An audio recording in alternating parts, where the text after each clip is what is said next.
Лайк басқаннан неге аясыздар? Саусақтарыңыз 10 тонна болса да. Ай, лайк бассаңыздар шындан көңіліме бір келді. Ассалаумағалейкем. Армысыздар қалың елім қазағым, армысыздар қарорман халқым. Америкада жоқ, Қазақстанда ғана бар.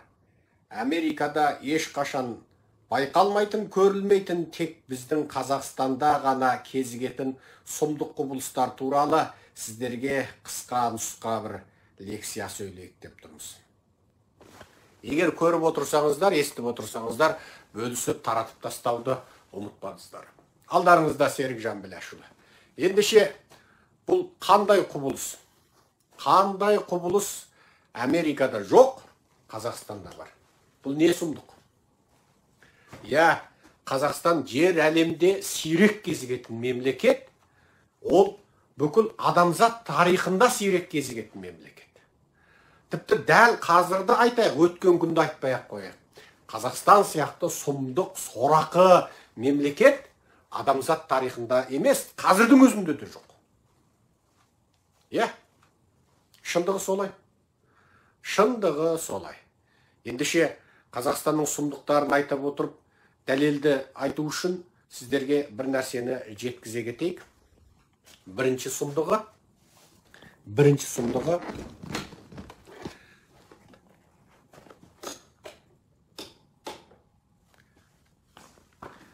Қазақстанның жер әлемде жоқ полициясы. Мынау бүгін 4-ші күн, сәлден кейін біз сапарлап тағы жолға шығамыз. 3 күн бойы жол жүріп келдік. Американы енді өттік. Жарты Американы көріп қойдық аушамыз. Жарты Американы. Енді осыншама сапар барысында 3 күндік жолда енді Құдай сақтасын, енді бір полицей көрмедік. Жол дегенің енді арқырап тұр енді. Бірақ бір полицей көрген жоқпыз. Содан таңырқап ой туды. Неге? Осы Қазақстанда аттап бассаң полиция, аттап бассаң көлікті тоқтатып тексеріп тергеп жатады. Ал Америкада неге жоқ? Соны таң қалдым. Неге солай? Сөйтсек, бұл жерде бір үлкен әңгіме тұр екен. Сол Америкада полицейдің жоқ болуының өзі еркіндік екен. Ал Қазақстанда жолда полицейдің көп болуының өзі ол диктаторлық, халықты үреймен, қорқынышпен басқарып отыру. Халықты мәжбүрлі түрде билікке шартсыз түрде бағынатын психологияға тәрбиелеу үшін Қазақстанда әдейіге бүкіл жолға полицияны көбейтіп қойды. Мысалы, көп адам ойлайды, егер полицейлер болмаса, мынау біздің қазақтар есірік тура мына дүниені тастан-тан қылар еді деп айтады. Оны баяғыда бір атамыз да айтты. Осы мына полицейлерді жек көреді. Егер бұлар болмаса, мына жұрттың бәрі тура осы енді сағатына 500 километрмен де жүреді, машинесінің ең соңғына қойып, қазақ деген өзі сондай деп айтқан аталарды көрдік. Жоқ. Мынау қызбағандылықта америкалықтар бізді жүз орайды. Олардың қаралары, анау ыстықтан келген мексикалықтары, олар деген қызбалыққа келгенде бізді жүз есе орайды. Оның қасында қазақтардың қызбалығы, анау-мынау деген жол қалады. Оның қасында біз деген қызбағалыққа жатпаймыз. Мәселе бұл жерде бұл да мына халықты құлданудың бір методикасы. Сол, мысалы мен көлік жүргіземін 70 миль деп тұрады. 70 миль дегенде 1.6-ға келсек 7-6-42, 4 ой 11. 112 километр сағатына шектеу. Сағатына жылдамдық 112 километр. Мен 70 миль деп тұрған жерден 69 мильмен жүрем. Себебі ол менің табиғатыма, қаныма солай орнақ қалған. Заң бұзбауым керек. Ал бірақ Америкалықтар ұшар ол. 70 миль дегенде олар 80 миль, 90 миль жүре береді. Полицей жоқ па? Бар. Шырғалаң тумаса болады. Әр адамның өмірі өзіне керек.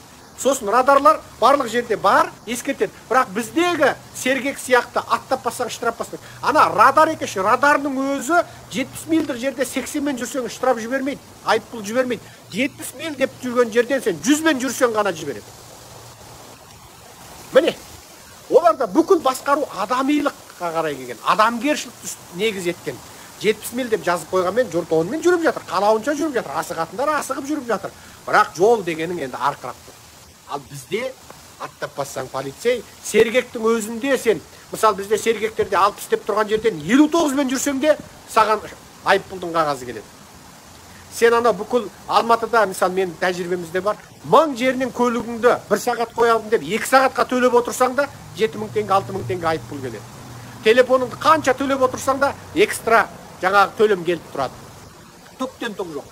Қандай жерден сергектен қалауынша рандом жіберіп тұрады миллион адам. Сөйтіп бүкіл халықты үрейленіп отыратын. Кез келген жерде заң салтанат жүрмей, кез келген жерде анадан да мынадан да қорқып отыратын психологияны қалыптастырады.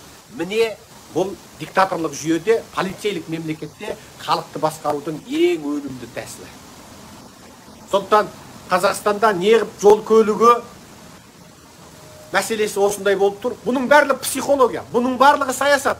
Әгі саясатқа кірмеймін дейтіндерге де айтайын. Саған қаптаған қалың штрафтар, айыппұлдардың келуі, саған қаптаған қалың көшедегі көлікте қақтығыстардың жаңағы мәселелердің болуы, жаңағы көлік мәселесінде барсаң, жең ұшты, бармақ басты, көз құсты, өңкөй былық, ананікі мүлде қате болып тұрса да саған айыппұл салу, мәселе сот, тоқтаусыз әкімшілік сот, тоқтаусыз айыппұл, сергектен сен 1000 жеріңнен осы өлшеп машинаңды өлшеп отырып 60 деген жерде 59-бен жүрсең де шектеп тастау, жаңа көше толы айыппұл салып тұру, көше бүкіл Алматы, Астанада тегін бір көлік тұрақ жоқ, бәріне жаңа ақылы тұрақ жасап тастау. Американың өзінде, мысалы, Нью-Йорктың Манхаттанда 1 сағат $60, $70 сағатына тұратын жерде көліктің ішінде егерде қандай да бір адам болса тегін. Әрине Манхаттанға $60, $70 қылмаса бүкіл ел келіп алады. Бірақ егер сол жерде мысалы көлікті біреу жүргізіп, біреу барып бір зат сатып алып, көлік тұрсаң тұра бересің. Қанша тұрсаң тұра бересің. Ішінде адам болса болды. Бірақ адам жоқ болса, айыппұл салады. Қонақ үйлерде, жаңа қонақ үйге көлік, Манхаттанның өзінде қонақ үйге көлікті жаңағы қонақ үй бағасына кіргізтіп жібереді. Немесе қонақ үйдің қызметкері көлігіңді алып кетіп, өздері бөлек жерге тоқтатып алып келеді. Ал осындай адамилық, адамгершілік басқару жүйесіменен Қазақстандағы адамгершіліктен аттаған барынша сол камераларына дейін әдейіге 60 деп жазып қойғанмен сен 58-59-бен жүрсең де штраф, 55-бен келсең де штраф келіп, адамдарды үрейлендіріп қоятын, отырсаң опақ, тұрсаң сопақ болатын, мәжбүрлеп тұрып, тепкілеп сенің психологияңды езгілеп табанға салып, таптап, көлеңкеңнен де қорқатын қылып тастайтын жүйені қолдан жасау үшін Назарбаев ойлап тапқан қасқырлық жүйе. Яғни қазақты қой жасау жүйесі, қазақты былайша айтқанда чмо қылу жүйесі, көше тілімен айтқанда, қазақты малдан бетер қылу жүйесі, үркіп, қорқып, көлеңкесінен де қорқып, өзінің жеке басын ғана ойлайтын, ойбай бәле болады деп, анадан да қорқатын, мынадан да қорқатын, осындай сұмдық қорқақ қылып тастайды. Ал америкалықтар қорқпайды, жүре береді. Керісінше бұларда сол жүргендіктен, еркіндіктен адамдарда еркін, ойлау еркін, кез келген нәрсеге қарсы тұра алады, кез келген нәрсе ереуілге шыға алады, кез келген әділетсіздікпен күрес алады. Міне адамдардың психологиясын қалай әсер етеді. Мен 70 миль деп жүрген жерден, 112 километр сағатына деген жерден, мен 69 мильмен жүргеннен, мен өзімнің сол құлдық психологиямның бар екенін байқап қалдым. Ал америкалықтар пакю деп, китчары дейді де айдайды, басады. Міне Америкаға келіп 20 жыл өмір сүрген қазақ жігіт 20 жылда бір рет мені көлік полициясы тоқтатып көрмепті дейді. Көлік қызметкерлері тоқтап 20 жылда бір рет тоқтатып көрмепті дейді. Мені түнгі сағат бәленде мені бір рет тоқтатты. Анау бір бағыттағы жолдан келе жатсам. Сосын мен не үшін шұғыл келе жатқанды айттым, түсіндірдім. Жүре бер деді. Бір қара нәсілді полиция екен, жүре бер деді. Ал бізде сол мүмкін бе екен? Жоқ. Бізде барлық нәрсе қазақты езуге, үркітуге, қорқытуға арналған. Былай қарасаң көп жұрт ойлайды, полицейлер өзінің қалтасына басады деп. Жоқ, ол бастығына береді, ол бастығына береді, ол бастығына береді. Ең соңында кімге барады? Назарбаевтың әулетке барады. Алматы, Астанадағы бүкіл көлік тұрақтары кімдікі? Назарбаевтың әулетінікі, соның командасынікі. Ана полицей болып ең соңында кімге барады? Тұтас сол билеу штабқа барады. Ал бүкіл билеу штабты сөйтіп қазақты үркітіп, қорқытып, езіп, тепкілеп, жаншып, тіпті көлік жүргізуден де қорқатын қылып тастап отырған не мақсат? Халықты құл жасау, санасын, руханияты құлдану. Тіпті менің өзім Қазақстанда 20 жыл өмір сүріп, міне 70 миль деген жерден 69 мильмен жүретін. Бейшара құлдық мінез қалды. Құлдық мінез маған дейін әсер қылған ғой.